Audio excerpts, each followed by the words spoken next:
وعلى رسوله الكريم وعلى آله وصحبه اجمعین وبعد۔ آج کی آیات کے بارے میں ایک تو متفرق باتیں عرض کرنی ہیں۔ ایک تو یہ کہ جیسا کہ پہلے بھی ایک دن عرض کیا تھا کہ قرآن کریم نے جن چیزوں پر بہت کثرت سے بات کی ہے ان میں اللہ جل جلالہ کی قدرت کی نشانیاں اور اللہ جل جلالہ کے انسانوں پر جو احسانات ہیں ان کا ذکر کیا۔ آج سورۃ الرحمن پڑھی گئی ہے۔ اس سورت کا بھی بنیادی موضوع یہی ہے، بلکہ اس میں اللہ جل جلالہ نے ایک آدھ چیز کو ذکر کرنے کے بعد بار بار ایک بات کو، ایک سوال کو دہرایا ہے، اور یہ سوال صرف انسانوں سے نہیں کیا جا رہا بلکہ جنات سے بھی کیا جا رہا ہے، انسانوں اور جنوں دونوں سے کیا جا رہا ہے۔ اور وہ سوال ہے کہ فَبِأَيِّ آلَاءِ رَبِّكُمَا تُكَذِّبَانِ، کہ اپنے رب کی کون کون سی نعمتوں کو تم جھٹلا دو گے، کہہ دو گے کہ یہ نعمت نہیں، ایک نعمت کا انکار کرو گے دوسری موجود ہے، دوسری کا انکار کرو گے تیسری موجود ہے، تیسری کا انکار کرو گے چوتھی موجود ہے۔ کہاں تک انکار کرتے جاؤ گے؟ تم انکار کرتے کرتے تھک سکتے ہو، لیکن اللہ کی نعمتیں ختم نہیں ہو سکتی۔ وَإِن تَعُدُّوا نِعْمَتَ اللَّهِ لَا تُحْصُوهَا، اس لیے کہ اللہ کے احسانات، اللہ کی جو نعمتیں ہیں وہ بے انتہا ہیں، بے شمار ہیں، ان کی کوئی گنتی نہیں ہے۔ اس لیے اگر انسان یا جن اللہ کی نعمت جھٹلانے پر آ جائے تو وہ نعمتیں جھٹلاتے جھٹلاتے تو تھک جائے گا، لیکن اللہ کی نعمتیں کبھی ختم نہیں ہوتی۔ یہ سوال اللہ جل جلالہ نے بار بار فرمایا کہ فَبِأَيِّ آلَاءِ رَبِّكُمَا تُكَذِّبَانِ، کہ تم اپنے رب کی کس کس نعمت کو جھٹلا دو۔ بعض روایتوں میں آتا ہے کہ رسول اللہ صلی اللہ علیہ وسلم نے ارشاد فرمایا کہ یہ صورت میں نے جنات کو بھی پڑھ کے سنائی، کیونکہ جنات بھی رسول اللہ صلی اللہ علیہ وسلم سے قرآن سنا کرتے تھے، اور اس میں خاص طور پر چونکہ خصوصی طور پر دونوں کو مخاطب بنایا گیا ہے، انسانوں کو بھی اور جنات کو بھی، یا معشر الجن والانس۔ تو جنات کو میں نے یہ صورت سنائی تو جب بھی یہ آیت آتی تھی وہ اس کے جواب میں یہ کہتے تھے، اور رسول اللہ صلی اللہ علیہ وسلم نے اس جواب کی تعریف فرمائی کہ وَمَا بِشَيْءٍ مِّن نِّعَمِكَ رَبَّنَا نُكَذِّبُ وَلَكَ الْحَمْدُ، کہ ہمارے رب ہم تیری کسی بھی نعمت کو جھٹلا نہیں سکتے، ہم تیری کسی نعمت کا انکار نہیں کر سکتے، اس لیے ہم تیرا شکر بجا لاتے ہیں، تیرا شکر ادا کرتے ہیں، وَلَكَ الْحَمْدُ۔ تو اللہ جل جلالہ نے اپنی نعمتوں کا ذکر فرمایا، تو ہمیں بھی اللہ جل جلالہ کی بارگاہ میں یہی عرض کرنا چاہیے کہ اللہ آپ کی نعمتیں ہم پر بے شمار ہیں، ہم انہیں جھٹلا نہیں سکتے، ہم ان نعمتوں کا شکر ادا کرتے ہیں۔ اللہ جل جلالہ نے دوسری بات اپنی نعمتوں کا جو آغاز کیا وہ اپنی اس صفت سے کیا، الرحمن، کہ وہ ذات جو بے انتہا رحم کرنے والی ہے، بہت زیادہ مہربان ہے۔ اس نے انسانوں کو، جنوں کو جو نعمتیں عطا کی ان کی تفصیلات ذکر کرتے ہوئے سب سے پہلے تین نعمتیں ذکر کی: الرحمن، علم القرآن، خلق الانسان، علمہ البیان۔ تین نعمتیں۔ ایک تو یہ کہ اللہ نے قرآن سکھایا، قرآن کا علم عطا کیا، اور دوسرا یہ کہ انسان کو پیدا کیا، مجھے اور آپ کو پیدا کیا، انسان کی تخلیق، اور تیسرا یہ کہ انسان کو اللہ جل جلالہ نے اپنے اندر کی چیز کو ظاہر کرنے، اظہار کرنے، بولنے، بتانے کی صلاحیت عطا فرمائے۔ انسان جو محسوس کرتا ہے اسے جس طرح سے ظاہر کر لیتا ہے، بول کر ظاہر کرتا ہے، لکھ کر ظاہر کرتا ہے، اور طریقوں سے ظاہر کرتا ہے، یہ صلاحیت اللہ جل جلالہ نے جتنی انسان کے اندر رکھی ہے اور مخلوقات کے اندر بھی موجود ہوتی ہے، لیکن اتنی اس پائے میں نہیں ہے جس پائے کی انسان کو ملتی ہے۔ بظاہر یہ ہونا چاہیے تھا کہ تخلیق انسانی کا سب سے پہلے ذکر ہونا چاہیے، اس لیے کہ اللہ کی انسان کے اوپر جو نعمتیں ہیں ان کا آغاز انسان کی پیدائش سے ہوتا ہے۔ اگر انسان پیدا ہی نہ ہوتا تو باقی نعمتیں نہیں ہوتی، لیکن اللہ جل جلالہ نے تخلیق کو بھی بعد میں رکھا، انسان کے پیدائش کو بھی بعد میں رکھا، اور علم القرآن یہ پہلے کہا۔ اس طرف اشارہ کرنے کے لیے کہ اللہ کی ساری ہی نعمتیں بڑی ہیں، ہر نعمت ہی عظیم ہے، ہر نعمت ہی قابل قدر ہے، لیکن اللہ کی نعمتوں میں جو نعمت سر فہرست ہے وہ قرآن کی نعمت ہے، قرآن کا علم ہے، قرآن کو سمجھنا ہے، قرآن کو جاننا ہے، اور اس پر ظاہر ہے کہ جاننے کا مقصد عمل کرنا ہی ہوتا ہے، اس پر عمل کرنا ہے۔ تیسری بات مجھے آج یہ عرض کرنی ہے کہ سورۃ الحدید میں اللہ جل جلالہ نے ایک بات ارشاد فرمائی ہے، اور یہ بات مختلف انداز سے اور جگہوں پر بھی فرمائی کہ ما اصاب من مصیبت فی الارض ولا فی انفسکم الا فی کتاب من قبل ان نبرأها۔ انسان پر مشکل وقت آتے ہیں، انسان پہ زندگی میں تکالیف آتی ہیں، انسان پہ مختلف مصیبتیں آتی ہیں،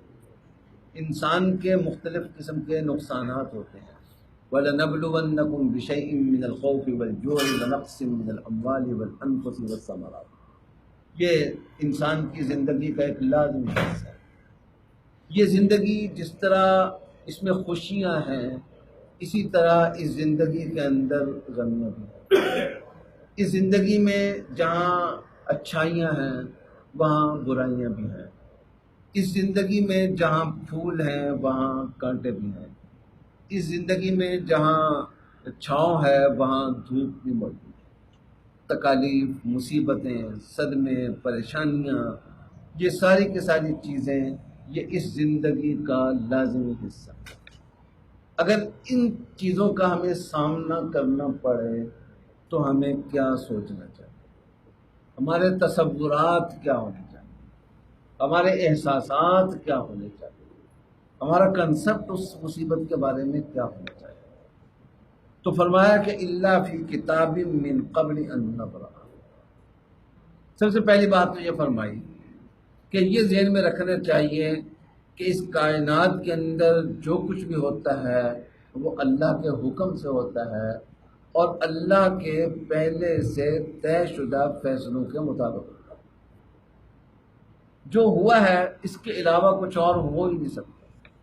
ہونا ہی یہ تھا، یہ اللہ کا طے شدہ فیصلہ تھا۔ اللہ کی جس کو ہم قضاء و قدر کہتے ہیں، قضاء و قدر پر اعتماد۔ رسول اللہ صلی اللہ علیہ وسلم نے حضرت عبداللہ ابن عباس رضی اللہ تعالیٰ عنہ کو فرمایا کہ اے لڑکے، اس بات کا یقین اپنے ذہن میں بٹھا لو کہ اگر دنیا کی ساری طاقتیں یہ فیصلہ کر لیں کہ تمہیں کوئی فائدہ پہنچانا ہے لیکن اللہ کا فیصلہ نہیں ہے، تو دنیا کی ساری طاقتیں مل کر تمہیں وہ فائدہ نہیں پہنچا سکتی۔ اور اگر دنیا کی ساری طاقتیں اکٹھی ہو جائیں، ایکا کر لیں کہ تمہیں کوئی نقصان پہنچانا ہے، لیکن اللہ نے اس نقصان کا فیصلہ نہیں کیا ہو، تو دنیا کی ساری طاقتیں اکٹھی ہو کر اپنا پورا زور لگا کر بھی تمہارا کچھ نہیں بگاڑ سکتی، تمہیں نقصان نہیں پہنچا سکتی۔ معاملات اللہ نے پہلے سے طے کر رکھے ہیں، جو کچھ ہونا ہے وہ اللہ کے طے شدہ فیصلوں کے مطابق ہونا ہے۔ یہ ظاہری تدابیر اللہ نے رکھی ہیں ہمیں دیکھنے میں نظر آتی ہیں، ہمیں انہیں اختیار کرنے کا بھی حکم ہے، لیکن اصل یہ نہیں ہے، اصل ان کے پیچھے اللہ کی کمان ہے۔ یہ یقینی اپنے اندر کر لیں، اس کا فائدہ کیا ہوگا؟ فائدہ یہ ہوگا، فرمایا کہ لِكَيْ لَا تَأْسَوْا عَلَىٰ مَا فَاتَكُمْ وَلَا تَفْرَحُوا بِمَا آتَاكُمْ وَاللَّهُ لَا يُحِبُّ كُلَّ مُخْتَالٍ فَخُورٍ۔ دو فائدے ہوں جب یہ ذہن میں ہوگا کہ جو کچھ ہوتا ہے وہ اللہ کے کرنے سے ہوتا ہے۔ ایک تو یہ کہ کچھ تمہارے ہاتھ سے چھن گیا، تمہارا نقصان ہو گیا،